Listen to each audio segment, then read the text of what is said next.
제가 지난 주일날 잠깐 소개를 이 말씀을 했지만 이 하박국 선지자는 이스라엘 남유다죠. 예루살렘의 멸망을 눈앞에 두고 예루살렘이 어떻게 멸망이 되는가를 환상으로 영화 보듯이 쫙 그걸 보게 됐어요. 그리고 실제로 그렇게 이제 나라가 멸망을 받게 되는 겁니다. 바벨론 제국에 의해서 멸망받았잖아요. 여러분, 전쟁이 일어나게 되면은 바벨론 제국이 예루살렘을 포위하고 전쟁이 벌어지니까 가장 먼저 타격을 받는 것이 경제입니다. 경제. 그래서 지금 그 우크라이나, 러시아도 경제가 다 무너져 내렸지만 이스라엘도 그렇게 경제가 무너져 가지고 밭에 식물이 없다는 거예요. 식물이. 농부들이 씨를 뿌릴 씨도 없고 전쟁터로 다 동원돼서 가고 또 외양간의 소도는 다 그 적군 바벨론 애들이 다 끌고 가버리고 양도 다 끌고 가버리고 그러니까 나라가 황폐하게 되어져 버리고 심지어는 과일의 모든 열매도 다 따가버렸어요. 무화과 나무도 다 따가버렸어요. 열매를. 포도도 다 따가버리고. 무너진 그 경제를 이 하박국 선지자가 바라보면서 야, 이거 어떻게 해야 되나라고 생각을 했던 거죠. 근데 이 하박국 선지자는 그 하나님의 뜻과 하나님의 의도를 알고 계셨기 때문에 하나님께서 왜 이 남쪽 유다 사람들을 이렇게 징계하셨는가? 하나님은 영적인 성장과 진보를 위해서 징계를 하시는 거죠. 여러분, 하나님께서 우리들을 때때로 이렇게 징계하실 때에는 우리들이 영적인 성장과 진보 그리고 사랑하시기 때문에 하나님께서 때때로 우리들에게 책망을 하시는 거거든요. 우리를 사랑하시기 때문에. 히브리서에도 나오잖아요. 하나님을 사랑하시기 때문에 채찍질 되신다. 하나님은 사랑하는 자들에게만 징계하신다. 하나님은 사랑하는 자식에게만 매를 대신다. 그랬잖아요. 그래서 하나님께서 매를 안 대시는 것은 사랑하지 않기 때문에 관심이 없어요. 여러분, 남의 자식이 잘못해도 우리가 어떻게 매를 댈 수 있습니까? 못 되는 겁니다. 하나님은 그의 특별한 자녀들이 이렇게 곁길로 갈 때 하나님은 때때로 매를 들어서 내 사랑 하면서 우리들을 채찍질하는 겁니다. 어린아이들을 부모님들이 책망하듯이. 그래서 이스라엘 백성들이 한 단계 영적인 진보를 위해서 그들에게 하나님이 책망하는 거거든요. 계속 수백 년에 걸쳐서 그들이 우상 숭배를 해오고 하나님의 뜻을 어기고 하나님에게 돌팔매질을 하니까 하나님이 그들을 바벨론이라고 하는 사람들을 동원해서 그들을 치는 겁니다. 근데 이 하박국 선지자는 오늘 여기 성경에 보면은 전혀 이 하박국 선지자는 기분 나빠하지 않고 낙심하지 않고 시험에 들지 않고 오늘 여기 성경 보니까 오히려 하나님을 기뻐했다라고 말씀이 기록이 되어 있어요. 첫 번째 그 이유는 뭐냐 하면은 자, 오늘 여기 성경 18절에 보니까 나는 여호와를 인하여 즐거워하며 자, 우리 한번 따라 해볼까요? 나는 여호와를 인하여 즐거워하며 나의 구원의 하나님을 인하여 기뻐하리로다. 여러분, 부산에서 어떤 분이 소식이 왔는데 집에 불이 났대요. 불이 났는데 아들이 불이 났는데 집이 이제 그 단독 주택인데 불이 나서 다 불이 이제 타버린 거죠. 집에 다 가재도까지 다 탔더라는 겁니다. 근데 몇 개월 지나고서 아버지가 연락이 왔더래요. 아버지가 그 불이 났다라는 걸 소식을 듣고 와서 보고 다 그걸 살펴보고 눈물을 흘리고 가더라는 겁니다. 가끔씩 이제 이 아들이 조그만한 집을 하나 얻어서 이제 살게 됐는데 아버지가 몇 개월 후에 와보라고 집에 여기 좀 나 좀 와보라고 하더래요. 나한테 좀 와봐라.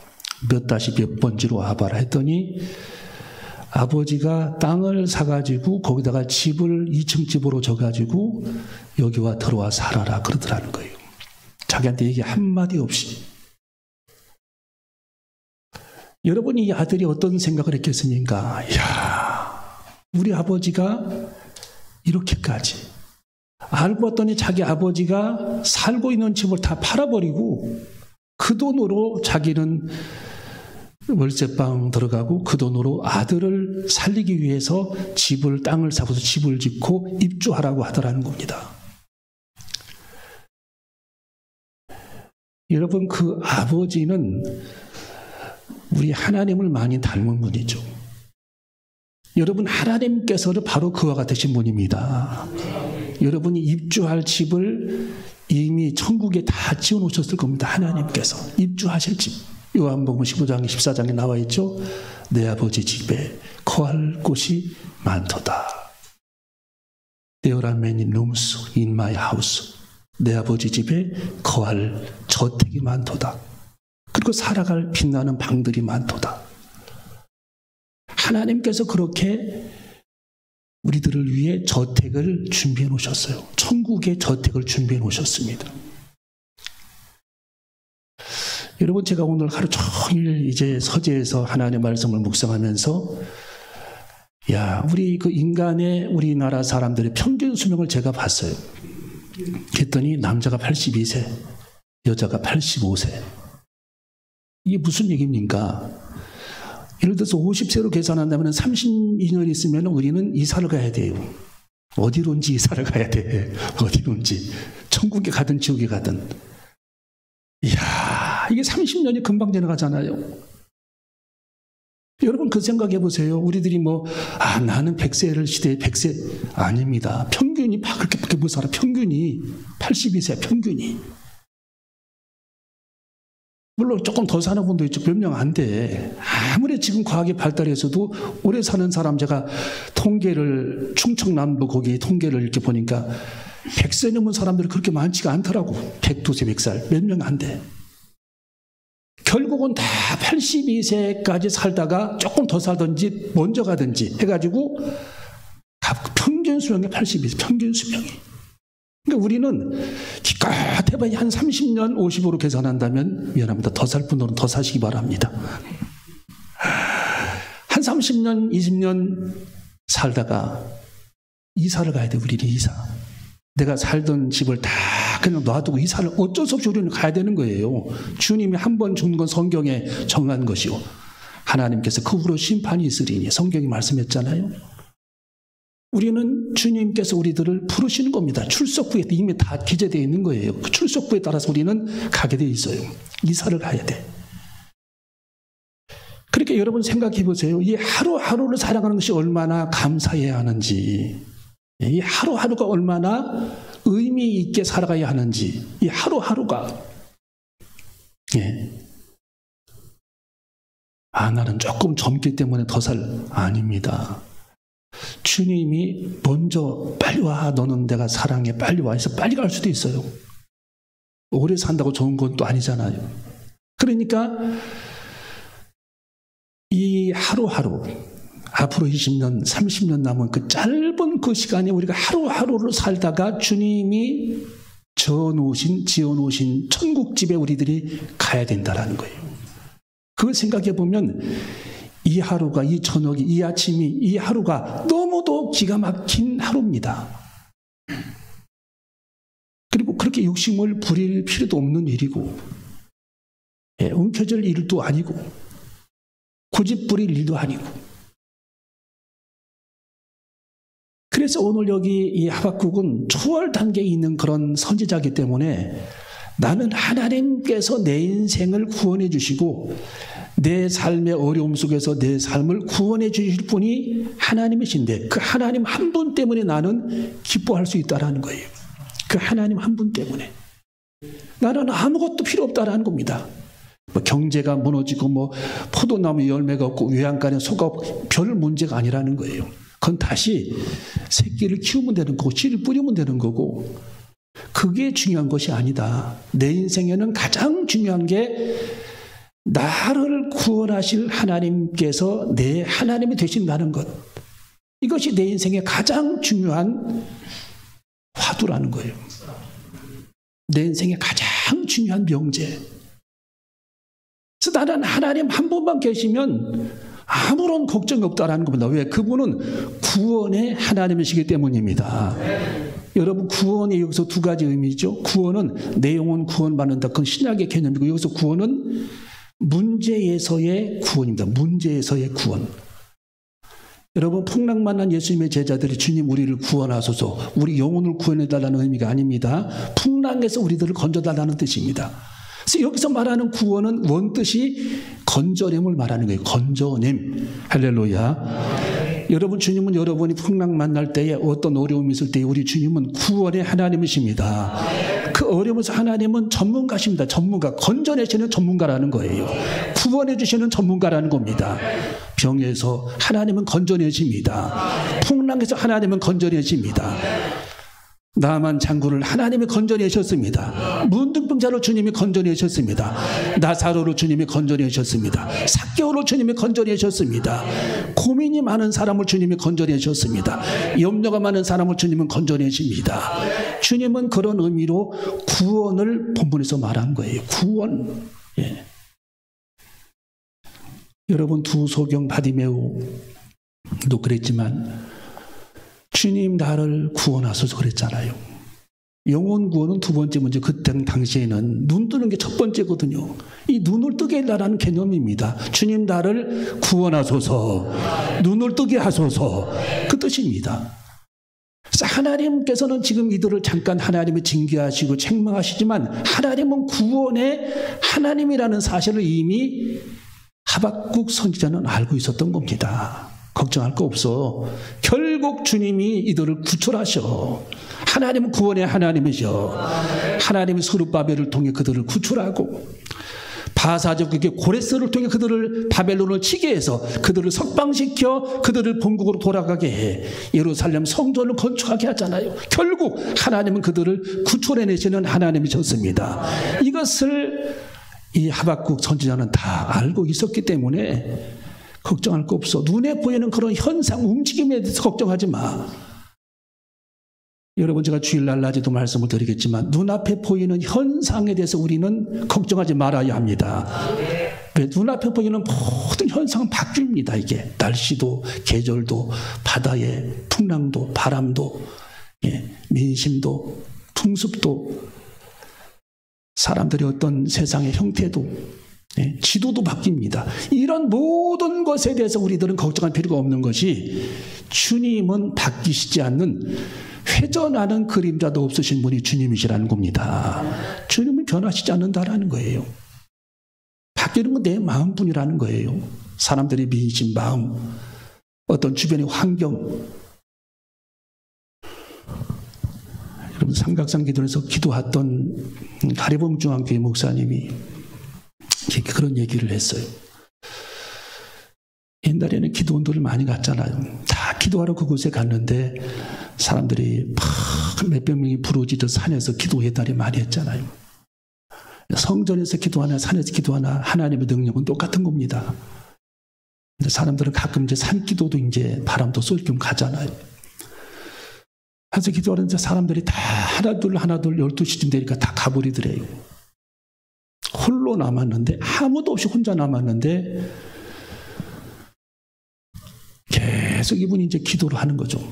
새벽 3시쯤 됐는데 계속 발자국 소리가 들더라는 겁니다. 그 눈을 떠서 보면은 아무것도 없고 뭐 칠흑 같아서 잘 보이지도 않고 그 눈을 감고 기도하는데 계속 발자국 소리가 들려가지고 야, 이게 말로만 듣던 귀신이 있는 모양이구나.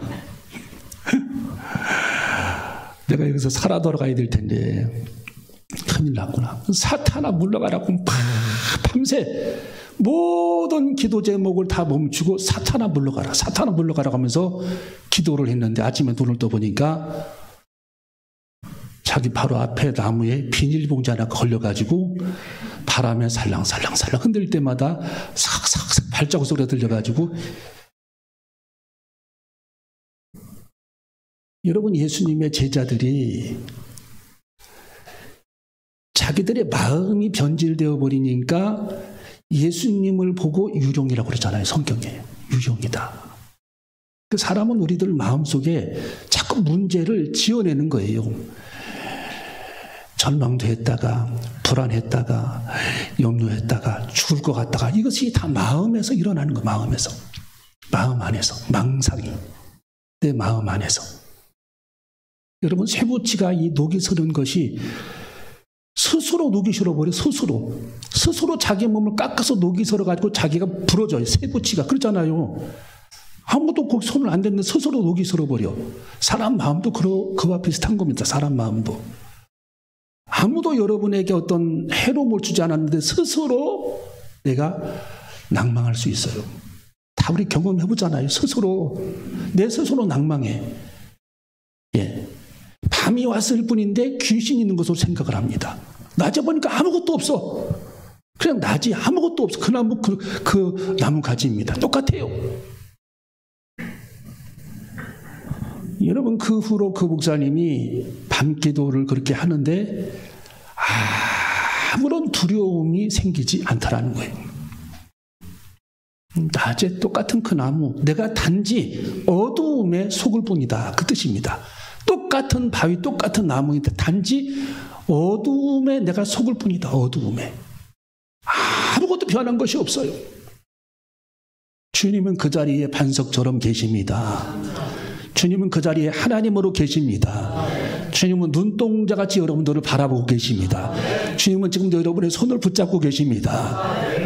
문제는 내 마음이 달라졌다는 거예요. 내 마음이. 달라진 것은 내 마음. 예. 여러분 우리는 우리 마음을 아주 희망적으로 우리 마음을 바꾸고 기쁨으로 우리 마음을 바꿔야 할 줄로 믿습니다. 감사함으로 우리 마음을 다시 새롭게 받아들이고 살아가는 저와 여러분이 되어줘야 할 줄로 믿습니다. 절대 믿음을 회복해야 할 줄로 믿습니다. 절대 믿음. 그래서 이 오늘 하박국은 아무런 염려가 없어요. 왜? 주님은 구원의 하나님이시기 때문입니다. 구원의 하나님. 읽어볼까요? 자, 17절, 18절, 17절, 18절 시작.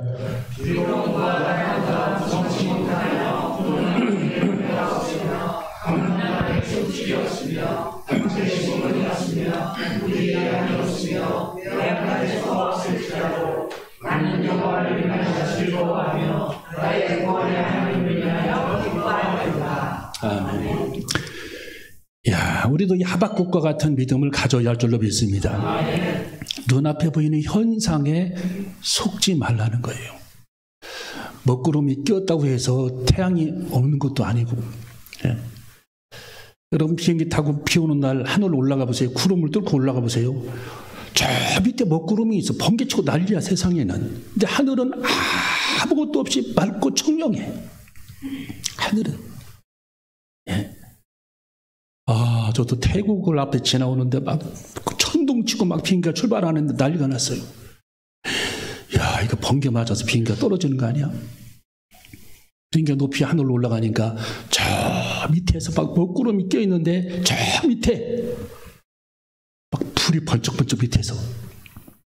근데 이 비행기는 태양빛 아래서 고요하게 흘러갑니다. 주님은 아무것도 변한 것이 없습니다. 주님은 변하시지 않습니다. 성경에 주님은 회전하는 그림자도 없으신 분입니다. 주님은 지금도 여전히, 지금도 똑같이 단지 변한 건 계절뿐이야. 낙엽이 질 뿐이야. 단지 변한 건 내 마음뿐이야. 하나님은 절대로 변하시지 않는 분이라는 겁니다. 본래의 우리 주님께서 원하시는 절대 믿음과 절대 감사를 회복하는 저와 여러분이 되어줘야 할 줄로 믿습니다. 그 근거가 뭐죠? 주님은 모든 어려운 상황에서 우리들의 그 문제를 주님은 해결하실 만한 능력이 있는 분이기 때문입니다. 여러분 그 아버지도 그 불 가운데서 그 집을 다시 지어줬는데 우리 주님은 부유하신 분입니다. 모든 것을 가지고 계신 분입니다. 필요한 것을 채워주시는 분입니다. 피할 길을 주시는 분입니다. 전능하신 하나님이십니다. 모든 것을 아시는 전지하신 하나님이십니다. 그 우리가 주님을 내 하나님으로 받아들이고 있는 한 우리는 염려할 것이 전혀 없다라는 겁니다. 염려할 것이 전혀 없어요. 그래서 이 하박국은 영적인 높은 경지에 지금 올라와 있는 거예요. 영적인 높은 경지에. 우리가 삼국대기에 올라가 있으면은 지리산에 올라가든지 여기 무주의 그 그 높은 산이 덕유산 거기 올라가 보세요. 다 산이 밑에 보이잖아요. 괴축산으로 올라가 보세요. 사람들이 아주 막 개미처럼 보이잖아요.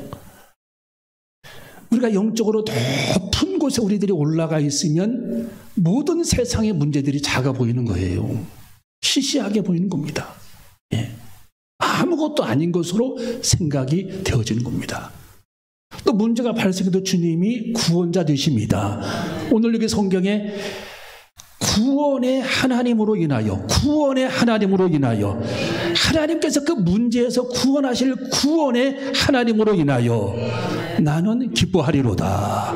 전혀 걱정이 안 된다 이 뜻입니다. 나는 그것 때문에 기쁨이 있다. 내면에.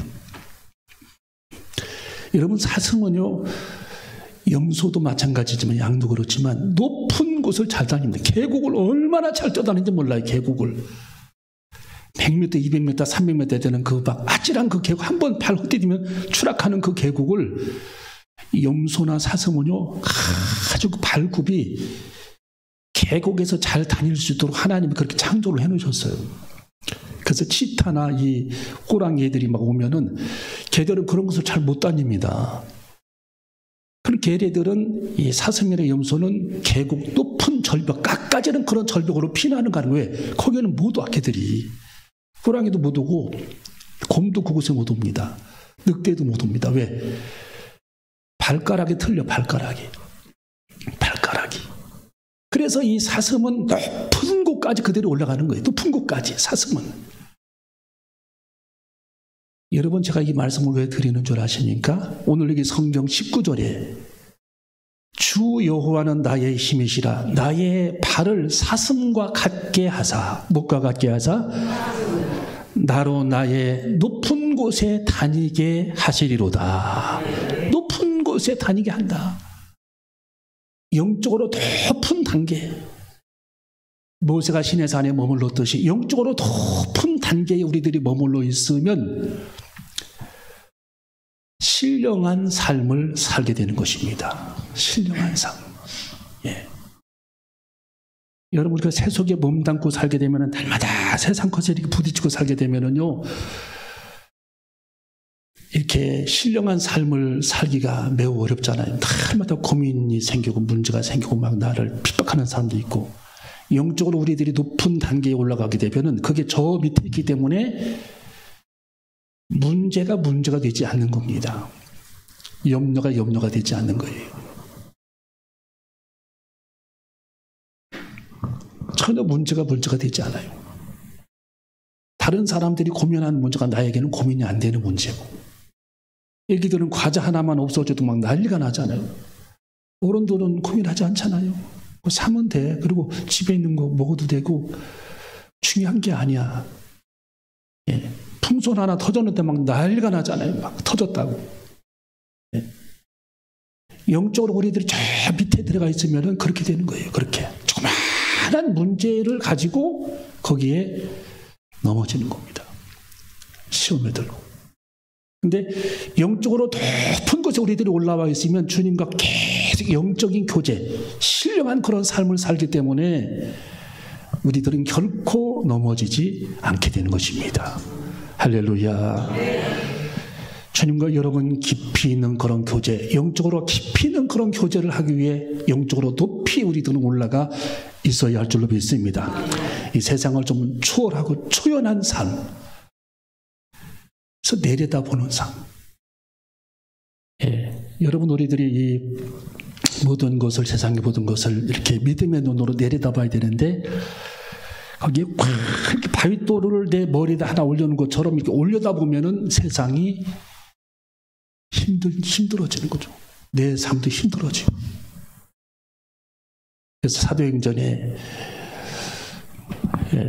눌림에서 우리 주님은 자유케 하시기 오셨다. 영적인 눌림에서. 여러분 세상에 살아갈 때 여러분의 삶 속에 누구든지 다 그렇잖아요. 뭐가 나를 짓눌러. 어떤 고민이 나를 짓눌러. 경제가 나를 짓눌러. 물질이 나를 짓눌러. 사람이 나를 짓눌러. 어떤 말이 나를 짓눌러. 이런 것에 우리들이 눌릴 필요 없이 다 주님께 맡기고 구원하실 분은 주님이시다. 구원자는 주님이시다. 풍랑에서 구원자는 주님이시다. 바다에서 구원자는 주님이시다. 질병에서 구원자는 주님이시다. 문제에서 구원자는 주님이시다. 주님이 다 그걸 구원해 주시니까 나는 한없이 기쁨이 있도다. 이 고백이 여러분의 삶 속에 저에게도 있어지시기를 주님의 이름으로 축원합니다. 기도하시겠습니다.